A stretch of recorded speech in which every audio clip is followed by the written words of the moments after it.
呢一集又開始啦！我哋今集係講你點睇 KOL 係如何揾錢嘅呢？ KOL 揾錢，大家係應該覺得 KOL 好揾錢嘅，嗯但係我想講好參差，好、嗯即係揾到錢，梗係好揾到錢啦！你任何一個行業都係啦，你最 top 嗰啲一定揾到錢㗎。咁你諗下唔 top 嗰啲呢？咪係啊，最低工資，衰過最低工資啦，因為為愛發電好誇張㗎，可以係三餐不繼㗎。咁誇張咩？咁你唔紅啊嘛，邊個俾錢你啊？咁又好似個平係台又唔會俾錢你。嗱，等陣呢個時候咧就會有人問咧，喺 IG 嗰度拍片咧係咪有錢嘅咧？ IG 香港啦冇錢嘅，個平台係唔會俾錢你嘅。Facebook 就有啦，但係你都要滿足咗一定嘅門檻。好似1000人係嘛？佢唔定嘅，佢幾時開個係咩俾你㗎？哦，嗱，以我為例啦，我一個月就400蚊港幣咯。咁講緊呢一個數字係有幾多個瀏覽量啊？咁我冇計喎，反正我每日都有片咯，我每日都出片咯，咁就係每個月都穩定係400蚊港幣咯。咁算唔算揾到錢啊？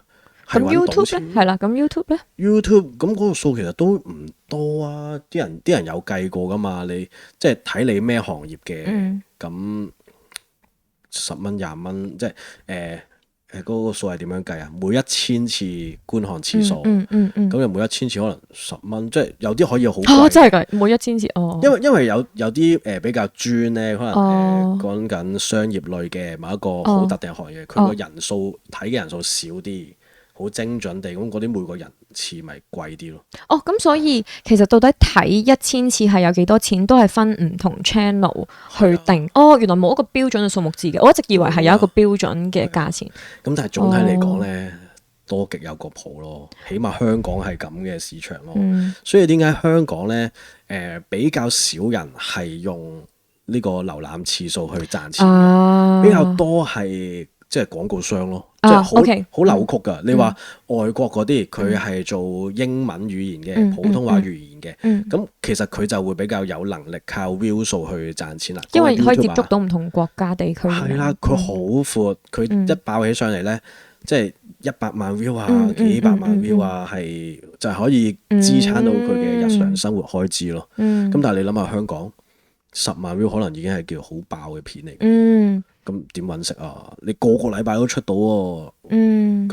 咁佢接廣告仲貴啦。咁所以似乎主要嘅收入來源都係靠廣告咁。香港的確係呢個狀況嘅地區咯。好啊，咁不如講下廣告啊。廣告又會係有啲乜嘢數字咧？即係譬如好多人問我嘅10萬 followers 嘅一個 account 啦，IG 又好啦，YouTube 又好，到底係可以揾到幾多錢呢？即係廣告商務合作方面。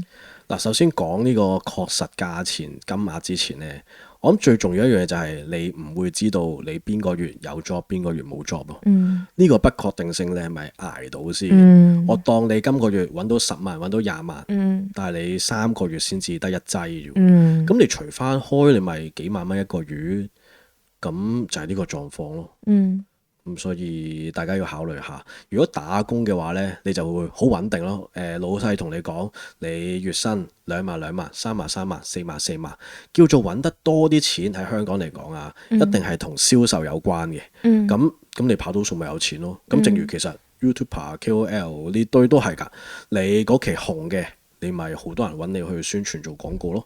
而確實數字你可以當一定有6位數嘅，你6位數其實定唔到噶。但係6位數唔係一個好稀有嘅數字咯。即係你是一個月定一單？一個月。咁但係就係你嗰個月啊，有2-3單，咁你會掂到呢個數咯。但係有幾多個人一個月有2-3單？或者你多單嘅時候，嗱，我當你 YouTube 啦，你一個禮拜出一條片，你攝幾多個廣告落去啊？你條條都廣告，咁當然係有人條條都廣告嘅。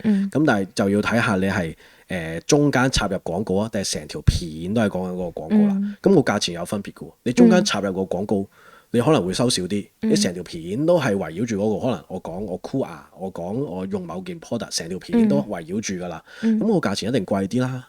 咁你又計啦，佢可以有幾多條片係咁？咁你大概會因到個數咯。同埋其實我想講，即係每一個 KOL 都有自己嘅 cat 噶嘛，佢都唔係乜嘢廣告都接到噶嘛。即係譬如女仔最多嘅就係啲美妝啊，諸如此類啊嗰種。咁如果好大公司嘅話，又唔會係。你笑咩咧？我唔知你笑咩喎。即係好大公司嘅話咧，又未必會即係有啲係 gift 嚟噶嘛，係咪？即係唔一定係錢噶嘛。咁所以其實都唔係睇起身咁風光。即係你哋見到有陣時人哋好成功諸如此類，但係其實後面未必係咁樣。再加上其實10萬 followers 嘅一個 account。同20萬 followers 嘅 account，followers 嘅數目係真係唔乸重要噶，即係最重要嘅係你嗰啲 followers 係乜嘢質素，同埋你係咪一個好有商業價值嘅 account。即係如果我係白卡聯盟，我喺度裸跑嘅，咁我都好快衝上去10萬啦。咁但係會唔會有廣告咧？又係一個問題咯。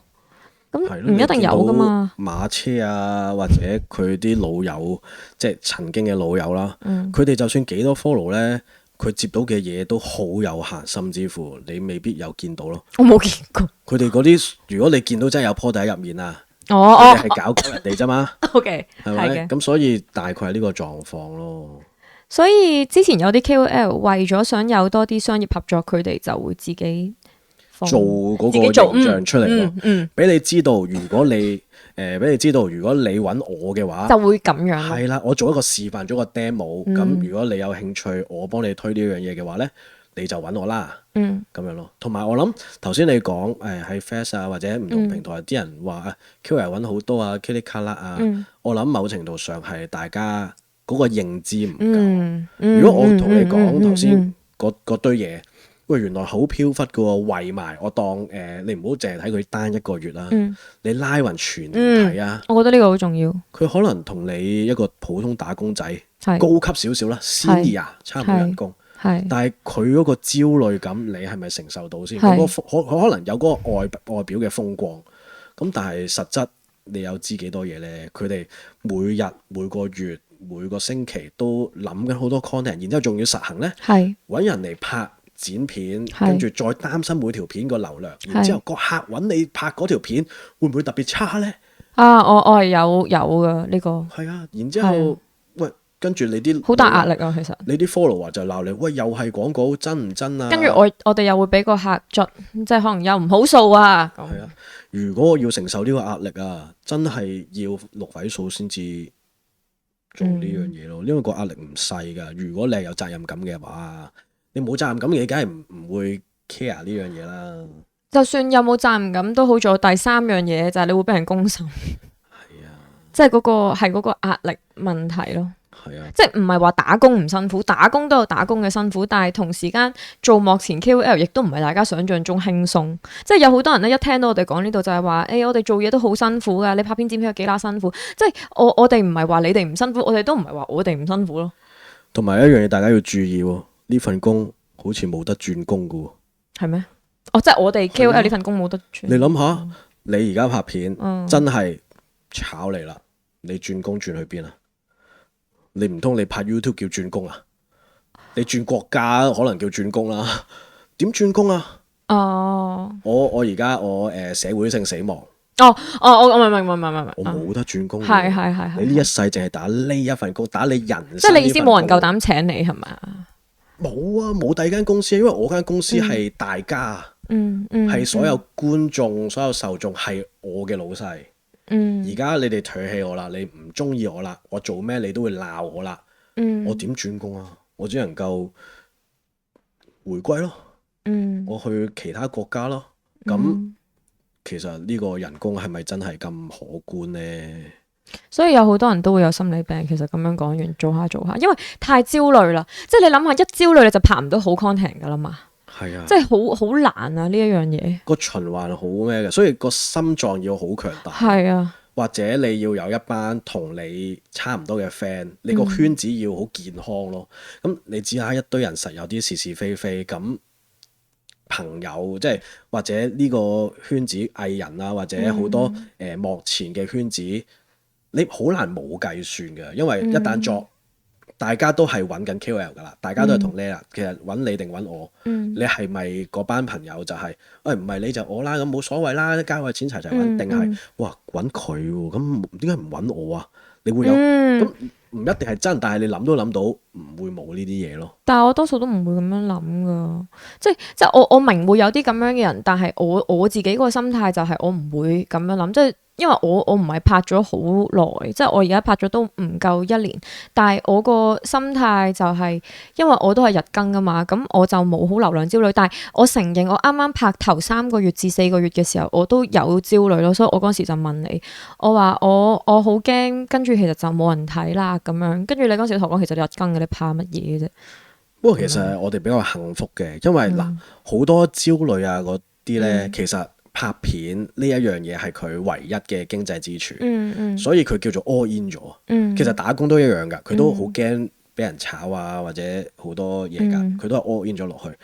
起碼我哋唔係唯一嘅經濟支柱係呢一樣嘢，咁所以我哋相對係講呢啲少少漂亮嘅説話。我明嘅，我明嘅。咁所以我只能夠代入去，我理解到，但係我未必有得親身去經歷咯。但係我希望大家知道咗多一個面向嘅時候，了解多少少，你會知道佢哋係咪呢啲錢係咪揾得咁舒服呢？係你哋睇得舒服咯。係咯。但係其實我都好贊成佢哋會增加唔同渠道嘅收入，但係辛苦咯。我想講係好辛苦嘅咯，即係因為我同時間又要諗拍自己嘅 content 啦，又要諗拍啲可能 business 類型嘅 content 啦。咁 business 係 business 嚟噶嘛，咁你又要諗下啲 product service 點啊。咁我同時間我個腦就已經係我基本上瞓覺都冇時間，我連屙屎都冇時間嗰種感覺咯。同埋好易俾人鬧啊，係好易俾人鬧，因為喺香港嘅社會啦，你一揾錢就會變商業化咯，你嘅內容。但係所以我要拿捏嗰個尺度咯，好難，係好難嘅。我揾少少錢咋，呢我擺明成本價，你都可以話我係好難呢啲咁嘅嘢。因為你總係會揾到更加平嘅嘢噶嘛。你攞個成本價同我比，咁你總係會揾到噶嘛。唔使食咩？係啊，我車費都要啩。你當我經貴啲啦，我搭的士嚟都要錢啦，賺少少啦。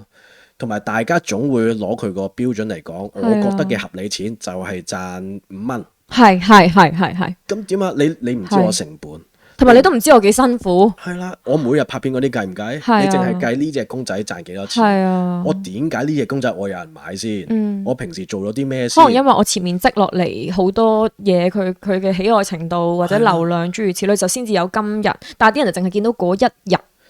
所以其實我覺得好多嘢就唔係咩啱同錯，係觀點角度，你手揸嘅資訊係咪足夠而去落嗰個判斷咯。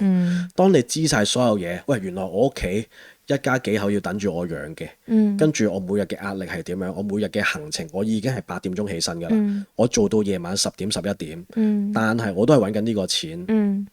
就係因為我中意拍片，我中意呈現呢一樣嘢，我愛大家，我重視一個關係，所以我咁辛苦我都繼續落去。但係大家睇到嘅就係，佢拍片嗰條片得個10分鐘就賺呢個錢咯，哇，暴利！但係可能就係大家睇嘅嘢唔夠全面咯。我覺得同意啊，因為其實拍10分鐘嘅 YouTube 片係可以拍足全日㗎，只不過剪咗最精華嗰10分鐘，前面仲有鋪排咧、度橋咧。我淨係講剪片。你可以係4、5、6、7千蚊去剪一條片喎，係。如果你自己剪，呢啲都係成本。你自己剪，有啲人可以剪1個禮拜、2個禮拜。咁我嗰條片我要賺幾多錢？我係咯，如果你當係一份工嚟計，你自己計數咯。所以希望大家了解多少少。所以有陣時有啲人啦，即係可能佢唔係好知拍片到底係幾辛苦，咁可能就話免費拍條片，跟住又唔知點樣咁樣。咁但係拍片的確係一個勞力同埋努力嘅付出咯，係講緊呢個努力。同埋最緊要係未必揾到錢㗎。係頭先我哋講緊嘅全部都係成功嘅例子。係啊，成功揾到錢啊！有啲連流量都冇，拍咗好乸多條，係甚至乎冇廣告冇業配㗎，真係為愛發電㗎。有啲你諗下啦，佢係一世做義工喎，仲要冇人睇到佢做義工喎。係啊，所以就俾人鬧都係一種幸福嚟㗎。其實係，起碼有人睇嗱，我哋分咗幾個 tier 嘅。第一種咧就係冇人睇啦，冇廣告啦，唔會俾人鬧啦，即係都佢鬧翻個世界添。係啦，都唔知算唔算 micro influencer 啦。第二種就係可能有少少廣告啦，但係比較零碎啦，偶然會爆下，偶然又會唔爆下。咁第三種咧就係可能都叫做係有啲名氣㗎啦，偶然會有啲廣告，即係比較穩定，咁最成功嗰班你睇起身一定係最勁，但係其實實際上人哋都可能會係好辛苦嘅。咁講完呢4種之後咧，可能咧仲會有啲咧係佢好多 followers，但係佢譬如啦，佢係比較性感一啲啦，又或者佢做啲嘢係比較比較誇張啲啦，係膚色地帶啲。佢哋係好多人睇，但係佢哋唔會有廣告㗎。即係你哋要分得清楚唔同嘅 KOL 咯，即係所謂嘅 KOL。希望大家分得清楚，喺鬧嘅時候，千祈唔好淨係為咗自己爽而鬧咯。係啊，好辛苦。你真係冇啊！唔係 KOL 自己都要睇得開，俾人鬧係唔係個個跨得過噶？咁希望大家手下留情，咁樣樣咯。多個觀點角度俾大家諗下，喺留言就講下大家點睇咯。你或者你憎邊個，你開佢名啦，睇下呢條片咯，叫佢反省下，好冇？就咁咯。今日嚟到呢度，拜拜。